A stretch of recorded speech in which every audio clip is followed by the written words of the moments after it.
All right. Well, hey, I'm Chris Geedy, board president of SBCAN, Spina Bifida Families of Canada, um, joined by Ramela Sun.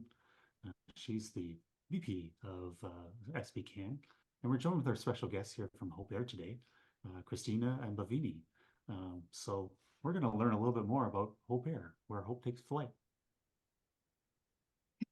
Well, hi, everybody. My name is Christina. I'm the manager of community engagement at HopeAir, and I'm joined by Bavini, who's the manager of client care. So we just have a small presentation for you just to let you know, I guess, about HopeAir and who we are and what we do.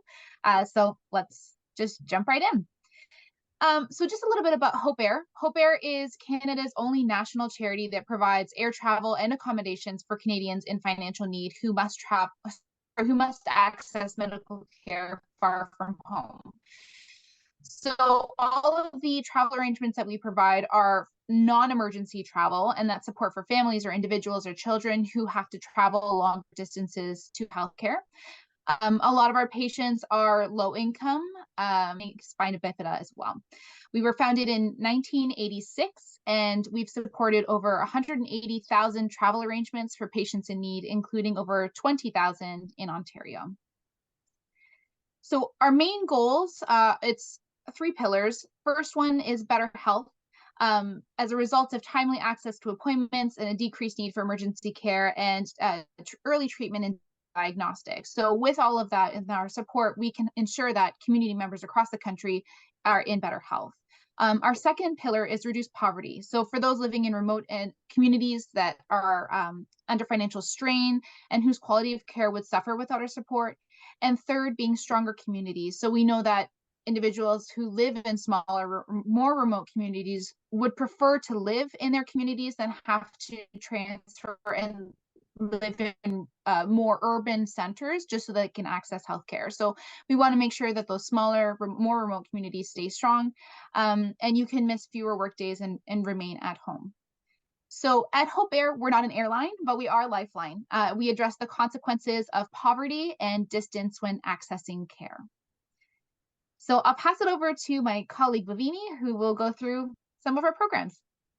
Awesome. Thanks, Christina. So HopeAir's primary focus is on air travel. And in the last couple of years, HopeAir has now brought in a lot of programs where we are meeting the needs and gaps of where patients need to just focus on their medical journey versus trying to figure out the unseen costs of their medical travel.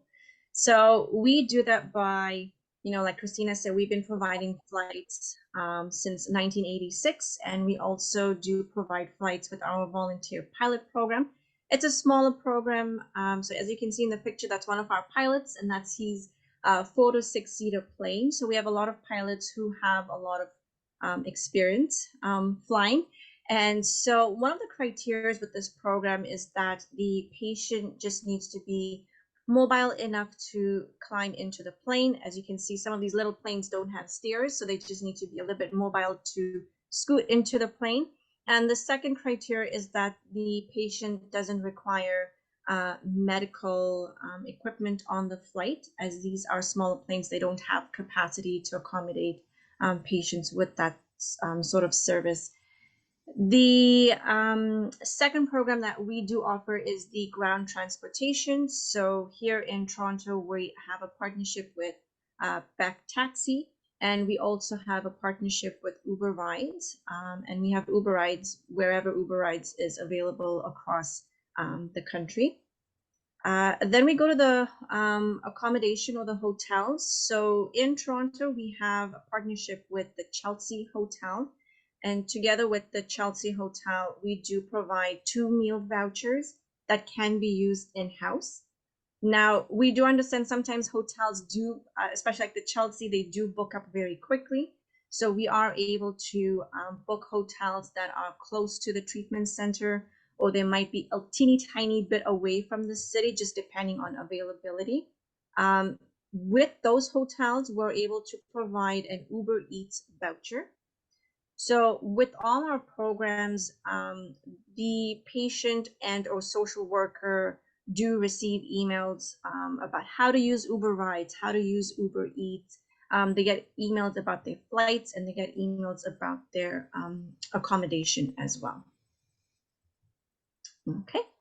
So, how is one eligible for our programs? So there's 3 sort of criteria to be able to use HopeAir services. So one of them is that the medical appointment has to be booked by the treatment center. The second one is that the medical treatment has to be covered 100% by the provincial health plan. And the last one is that the patient is in a financial need. So we are looking at the family or the individual's gross household income within the last calendar year. So those are the 3 main categories that we look at for using HopeAir. So how do you apply to be a patient of HopeAir? So 2 ways, and the first one is a highly recommended way is just going on to our website, which is hopeair.ca. And you would just click on the travel help. So this is available as soon as you get onto our website. And once you click on travel help, you would be able to go to the apply now button. And our form is very friendly, user friendly. So, patient or social worker or family member can apply for the patient. Now, if for any reason the patient or the family member is unable to, hop online and do this form online, they can certainly call HopeAir at the number that's on the screen there, which is 1-877-346-4673 and extension 1. And any of our client care coordinators would be able to take a request over the phone.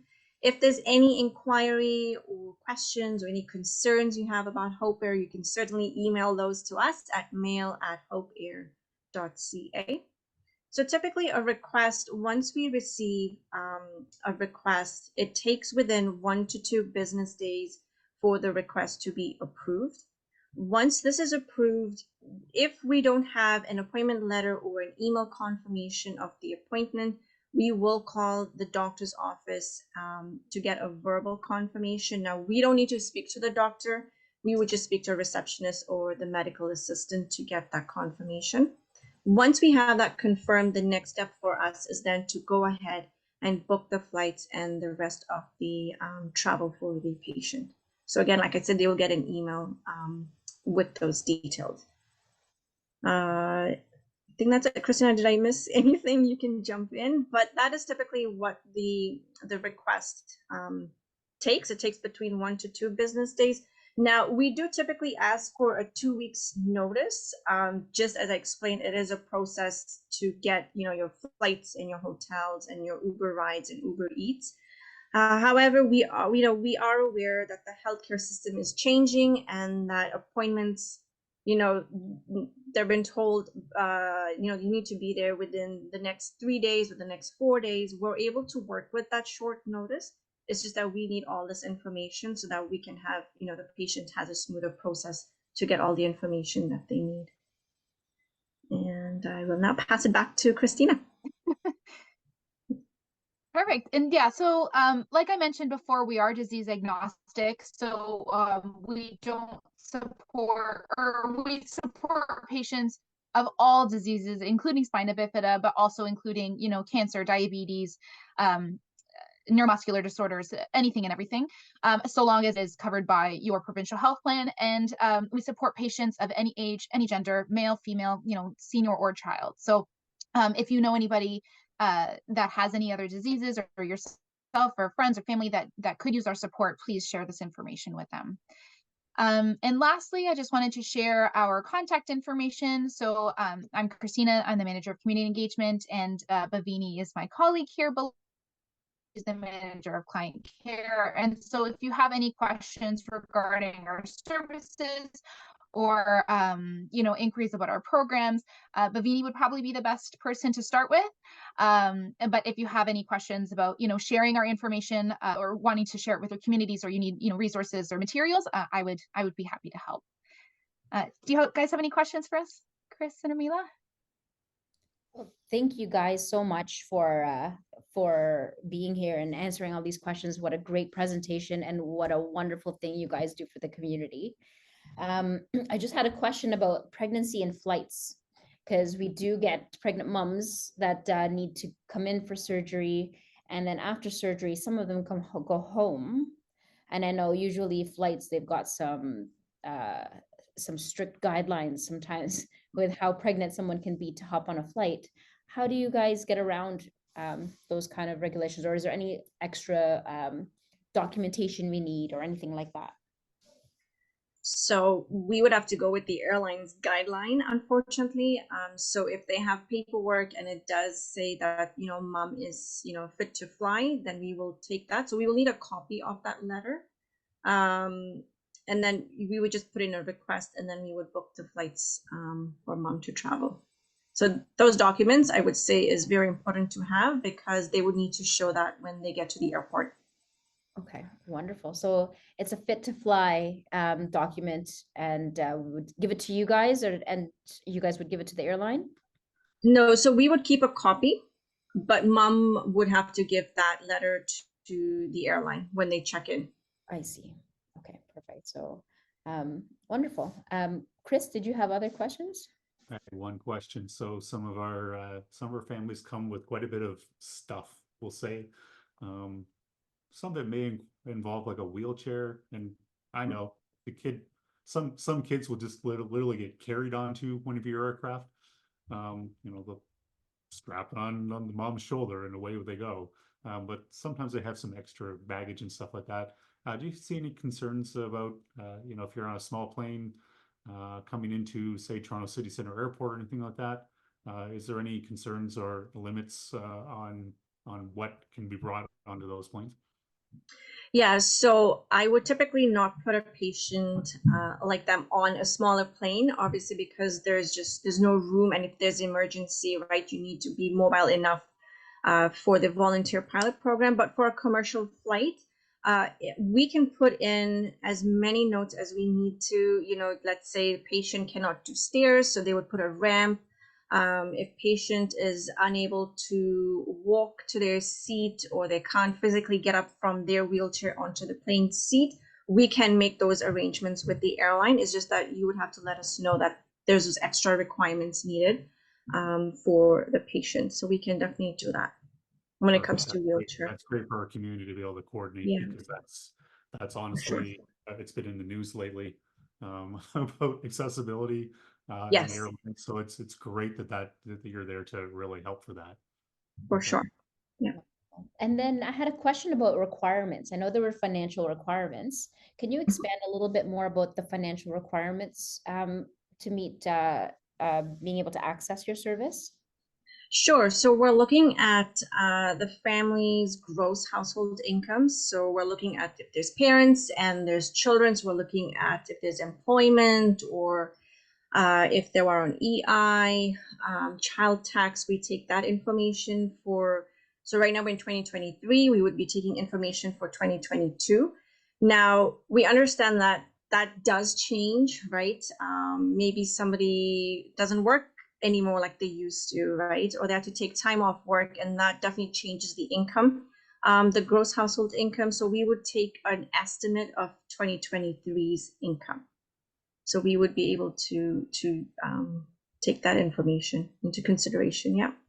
Wonderful. And then if the let's say that the family because they need to be there for the surgery, for example, or they need to take extended time off of work in order to be with the family member, or have to be the one that needs the surgery or medical attention, do you guys factor that in, like that they have to miss work for that?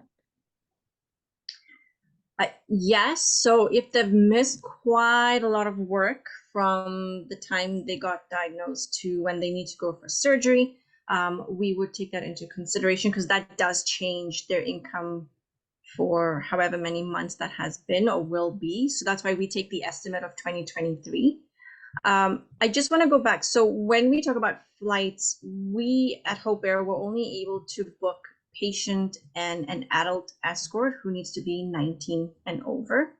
So if mom needs to bring their 13-year-old or any other children on this flight, we wouldn't be able to cover them. We would only be able to cover patient and the adult escort. But if it's a child patient, then of course we would cover one adult escort with them. So just wanted to clarify that. Yeah. Perfect. And Thank you. we should mention too, if anybody has any questions about, you know, eligibility, we encourage everyone to apply, and we can let you know, and, you know, just provide us the details and we can look through your situation, because we understand that every situation is different. So if you have any questions, you know, either contact Bhavini or our general client care email, and we'd be happy to look into individual situations. Wonderful. And then in certain provinces that have a little bit of support in terms of traveling, I know certain provinces do, and then certain ones don't. How do you how should they approach it? Should they approach HopeAir first? Should they approach the province first? How should they approach that situation? So I would suggest they should reach out to what's in their community first. So use those resources first. And if that doesn't work out, then you can definitely reach out to HopeAir. But first, tap into what the resources are in your community first. Yeah. Wonderful. There we go. We got everybody here. Thank you guys so much for your time and, you know, for sharing all this valuable information. What you guys do is just amazing, and we're so glad that we're able to connect with you guys. For those of you who need help with HopeAir, have any questions, you know, feel free to reach out to SBCAN or reach out to Christina or Bhavini. They had their contact info there. They'd be happy to help. This is so wonderful what you guys do, and you know, you guys are definitely helping people in their times that they need the most. So thank you so much for coming today and sharing, and for everything that you guys do for the community. Yeah, you're still very welcome. Thank you so much for having us. Thank you.